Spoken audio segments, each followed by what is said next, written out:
बुलंदशहर के JP hospital चिट्टा में आज मस्तिष्क रोगों में ब्रेन ट्यूमर, ब्रेन हेमरेज को लेकर एक प्रेस कॉन्फ्रेंस का आगाज किया गया। जेपी हॉस्पिटल चिट्टा की सबसे बड़ी बात यह है कि यहाँ मात्र 100 रुपए में ही आप अपने मरीज को डॉक्टर को दिखा सकते हैं।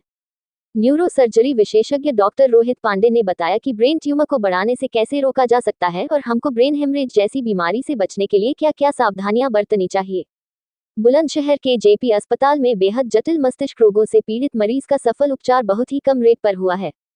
बड़ी बात यह है और क्षेत्र के लोगों को हॉस्पिटल के प्रति एक अटूट विश्वास पैदा हुआ है। डॉक्टर रोहित ने बताया है कि जिस तरीके से इस समय ठंड का मौसम चल रहा है तो लोगों को ब्रेन की बीमारी से बचने के लिए किस तरीके से सावधानियां बरतनी चाहिए। अगर आपके सिर में दर्द लगातार बढ़ रहा है या पिछली काफी समय से हो रहा है और आपको यदि उल्टियां भी अधिक आ रही है तो इसको हल्के में नहीं लेना चाहिए, तुरंत डॉक्टर की सलाह लेनी चाहिए।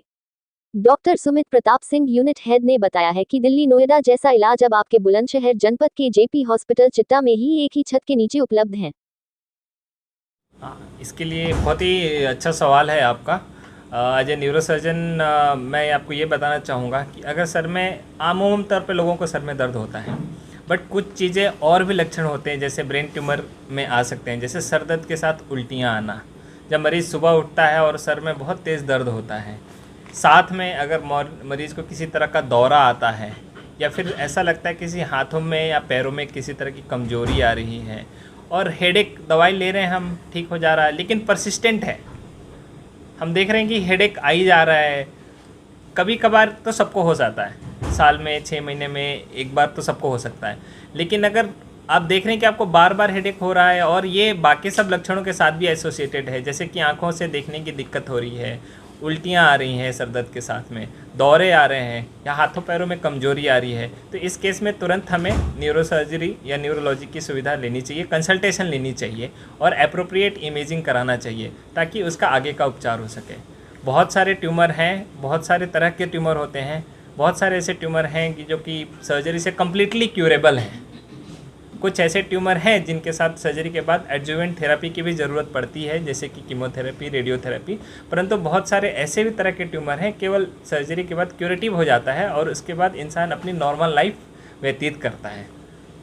यहाँ सर आपके हॉस्पिटल में ऐसा क्रिटिकल केस आया हो आपके सामने जो काफ़ी आपको भी ये लगा हो कि यार हम इसको जो है कैसे करेंगे और उसमें सफलता हासिल हुई हो? मुझे यहाँ के सारे केसेस याद हैं, सच बताऊँ तो 15 केस, अराउंड 16 केस किए हैं मैंने, सारे केस याद हैं।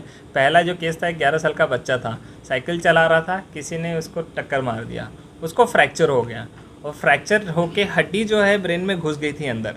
वो ऐसी जगह पे थी जहाँ पे दिमाग की सारी नसें जुड़ती हैं, जिसको मेडिकल टर्म्स में टॉर्कुला हेट्रोफिली कहते हैं।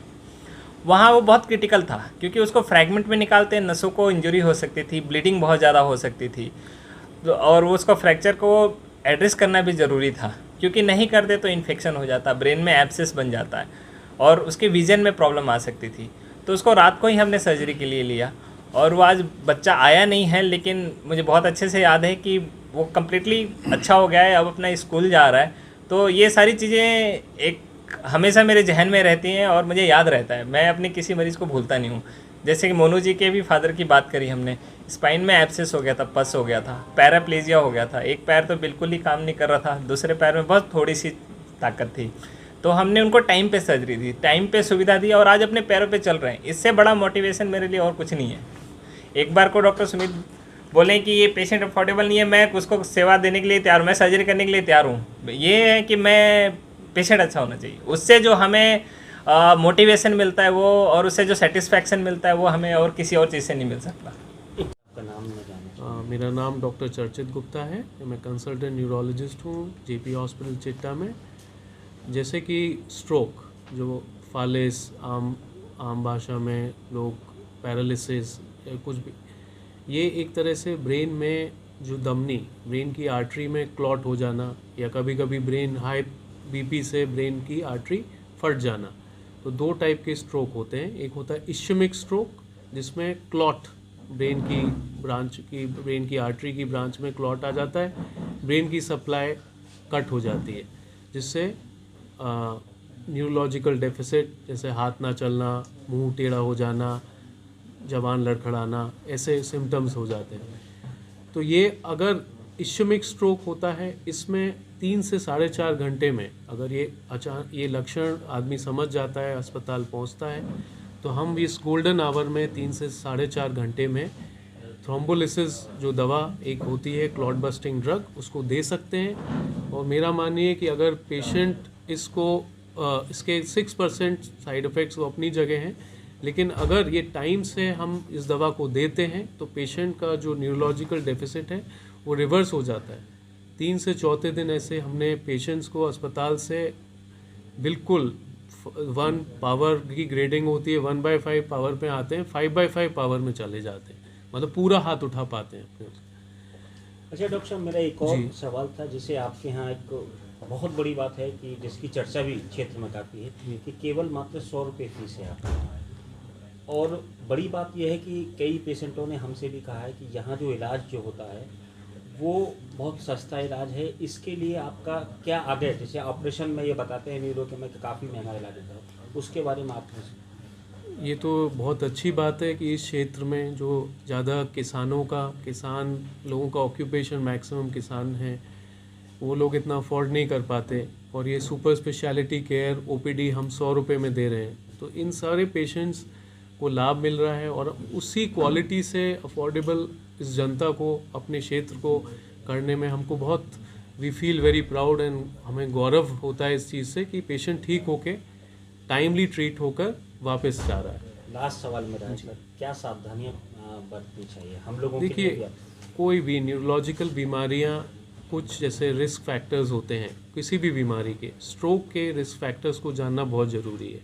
जैसे धूम्रपान कम करें, अल्कोहल को क्विट करें, दूसरा चिकनाई कम खाना, ये रिस्क फैक्टर है। सबसे ज़्यादा रिस्क फैक्टर ब्लड प्रेशर है।